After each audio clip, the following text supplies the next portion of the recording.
Olá pessoal, tudo bem? Eu sou a Líria, sou psicóloga, especialista em psicologia da saúde hospitalar. Estou aqui hoje, através do CEPIDU Convida, para poder falar com vocês um pouquinho sobre a saúde mental. E aproveitando, que a gente está num mês bastante significativo, que é o mês de setembro, que a gente elucida, o Setembro Amarelo. E eu gostaria de conversar com vocês um pouco sobre essa temática tão importante. Primeiramente, falando de saúde mental, um contexto tranquilo e dinâmico que eu considero, de acordo com a Organização Mundial de Saúde, a saúde ela é o completo bem-estar físico, mental, social e espiritual do indivíduo. Então, não resolve somente você estar bem de saúde física e de saúde psíquica não está legal. Então, no meu ver, no meu ponto de vista, você precisa ter essa homeostase, esse equilíbrio, nessas duas esferas. Para a gente falar um pouco da saúde mental, não tem como eu falar sem antes elucidar a qualidade de vida. Para mim, a saúde mental, ela é qualidade de vida, ela é um investimento. Você precisa ter qualidade de vida. O Setembro Amarelo, ele começou nos Estados Unidos através de um garoto chamado Mike, que tinha 17 anos.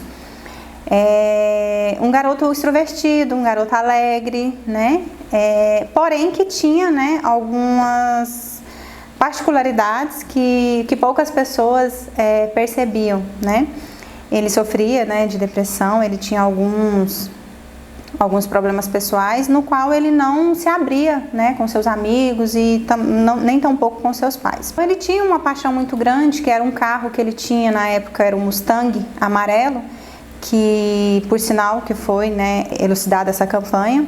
Ele cometeu suicídio bem na entrada de sua casa. E quando seus pais chegaram, que se depararam, com ele ali, já não tinha como fazer mais nada, não tinha como ajudar ele naquele momento. O setembro, ele ficou conhecido, a data específica foi dia 8 de setembro, porém, aqui para nós, é comemorado no dia 10 de setembro, aqui no Brasil, E essa campanha veio pra gente aqui em 2015, quando o Conselho Federal de Psiquiatria, juntamente com o CVV, trouxe à tona essas questões de valorização da vida, essa questão de você falar o que você sente, porém você falar para quem possa realmente te acolher, possa te ajudar e não te apontar o dedo e não te julgar. 2015 para cá, várias campanhas, e vários debates são feitos, para que as pessoas tomem ciência da importância da qualidade de vida, que a gente falou no início, de você ter uma saúde mental e de você cuidar da sua saúde mental, da sua qualidade de vida. Então, o setembro, ele traz pra gente um peso, ele traz um peso para que a gente consiga entender toda essa dinâmica. A importância que existe da gente falar em saúde mental parte do seguinte pré-requisito. As pessoas têm o hábito hoje de cuidar da saúde física.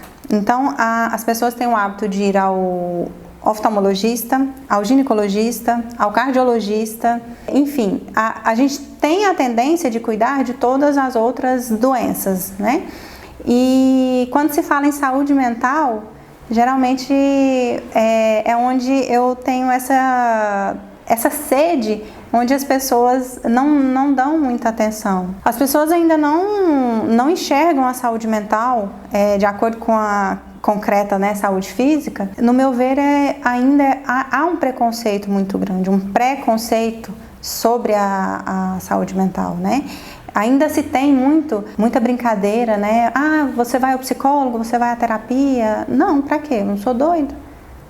Então, ainda existe muito disso na nossa sociedade. Então, às vezes, quando a pessoa cria a coragem de procurar essa ajuda profissional, a gente bate nessa questão da sociedade, onde temos uma ou outra pessoa que faz uma brincadeira, um bullying, alguma coisa com a pessoa e deixa ela novamente para baixo. Às vezes ela criou a coragem, ela teve a iniciativa de dar o primeiro passo, mas aí logo em seguida, depois desses comentários ofensivos, a pessoa regride, a pessoa retorna.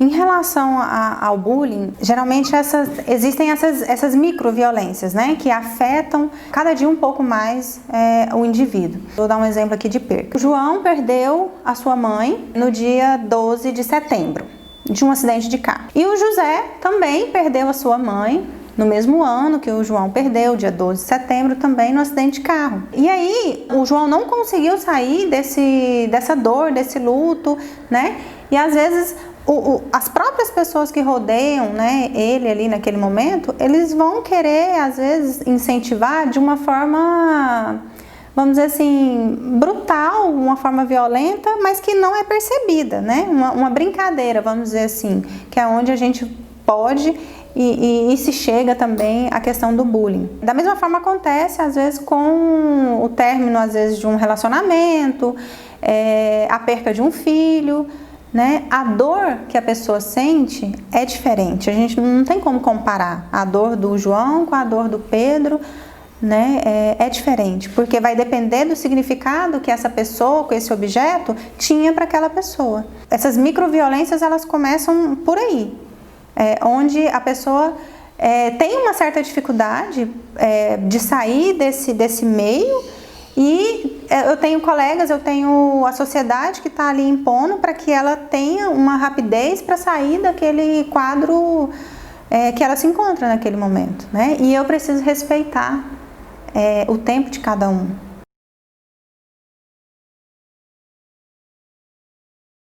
A chegada do Covid-19 trouxe muita desestrutura e desestabilização para as pessoas, né?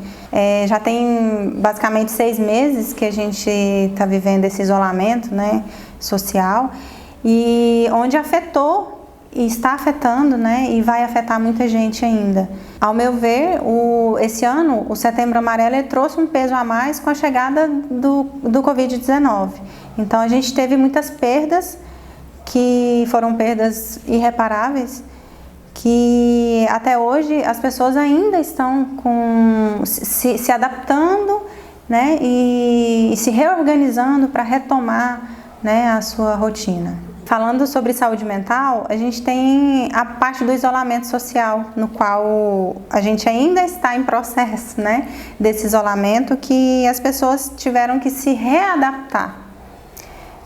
Algumas conseguiram, algumas não, né? Algumas tiveram alguns problemas que hoje, devagar, estão sendo trabalhados na terapia. Então, não foi fácil para as pessoas lidar com essa questão do isolamento, não foi fácil para as pessoas ficar sem notícias, né, em casa. Elas foram privadas, né, do direito de ir e vir, foram privadas dos abraços, das confraternizações, dos amigos, da família, né? Então, teve um fator muito grande que pesou muito pra gente. Então, as pessoas ainda estão em processo de adaptação e de recuperação. Então, talvez ainda demore um tempo para que a gente consiga retomar a nossa rotina, né?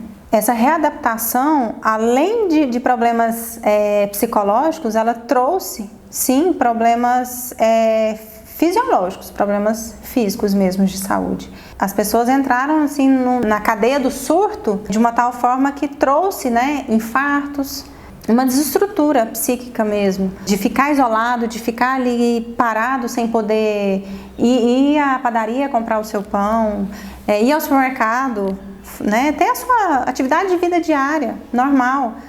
Então ela foi privada daquilo de uma hora para outra. Essa manifestação, ela veio através da questão da saúde mental, porque o ser humano, ele começou a pensar de uma tal forma, né, a tentar entender o que estava acontecendo nesse contexto de pandemia, que foi onde ele não conseguiu a junção e acompanhar esse sistema. Então, houve sim, né, as doenças cardiológicas. Eu acredito que até mesmo um número, né, maior, eu não posso quantificar isso aqui, mas em questão de consultório, o que trouxe, o que chegou até a mim, veio sim muitas pessoas adoecidas fisicamente e psicologicamente.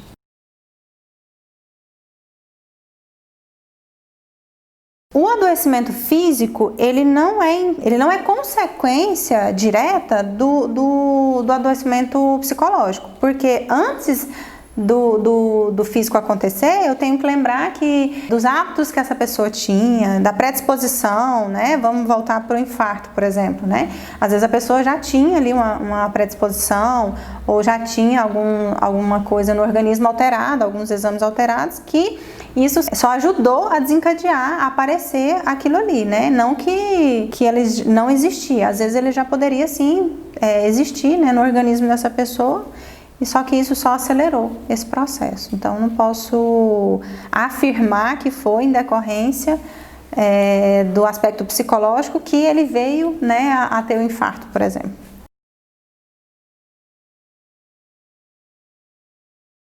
Então, o que pode levar, então, uma pessoa a cometer suicídio, né? Basicamente, a pessoa que tenta o suicídio, ela sim é uma pessoa que tem alguma doença já pré-instalada, né? Como, por exemplo, a depressão. Então, eu uso um exemplo interessante para a gente entender um pouco. Imagina um iceberg. Você visualiza a ponta dele, certo?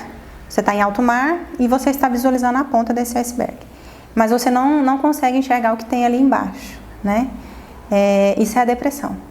Isso é a depressão e isso pode gerar o suicídio. Porque a ponta desse iceberg é geralmente o que os outros veem, o que a sociedade vê e o que eles vão julgar e o que eles vão te confrontar. Agora, o que está abaixo, que ninguém vê, é a questão psicológica e é a questão que somente o próprio indivíduo tem consigo. E onde ele vai me trazer isso, né? Na terapia, vai me trazer isso de forma às vezes verbal ou não verbal, né? Que no caso da depressão, quando ele se isola, enfim. O suicídio, ele vem de uma série de fatores. Às vezes um problema já psiquiátrico instalado, uma depressão. Situações traumáticas na vida do indivíduo podem ser um fator desencadeante do suicídio. A perca de um emprego, a perca de um ente querido, né? Por exemplo, agora nessa época de pandemia. Enfim, pequenas perdas para você às vezes significa grandes coisas para o indivíduo. Então, por isso que eu falei anteriormente que a gente não pode julgar a dor do outro. O suicídio, ele traz muitos fatores associados, né? Não é só a depressão. Um outro exemplo que eu também utilizo é o copo d'água, né? Às vezes as pessoas gostam muito de julgar e falar para o colega, né? Para a pessoa assim, você está fazendo tempestade em um copo d'água. Não é porque, por exemplo, ele terminou o relacionamento que ele surtou, que ele tentou suicídio. Não foi por conta do término somente por conta do término do relacionamento. Atrás do término do relacionamento tinha várias outras coisas que se juntou ao copo de água. E aí o copo de água encheu e transbordou.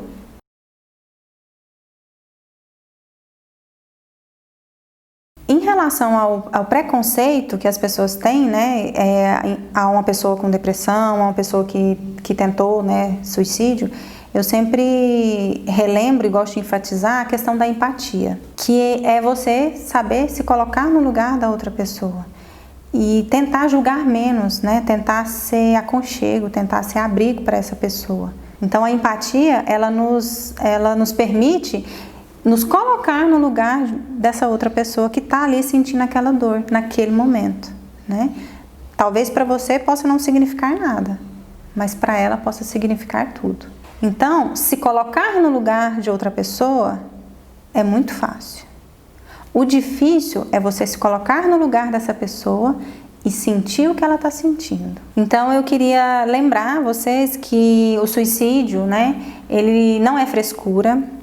Ele não é uma invenção da cabeça das pessoas, ele existe e é muito triste, né?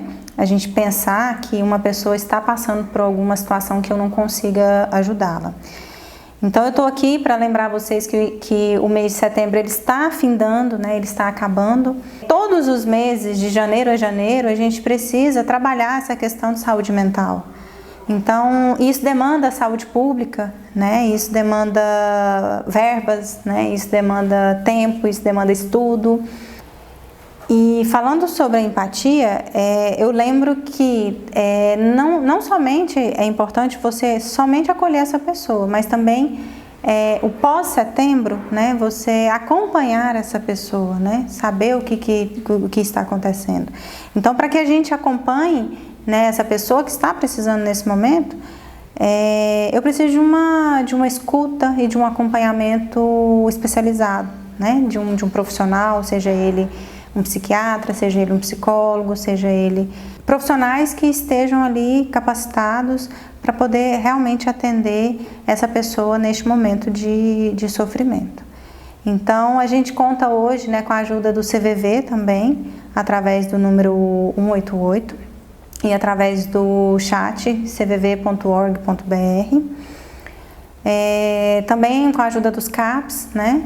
Do psicólogo em si, do psiquiatra em si, da família, né? Então é uma junção de fatores que vai nos ajudar a trazer essa pessoa para que a gente consiga um tratamento eficaz com ela.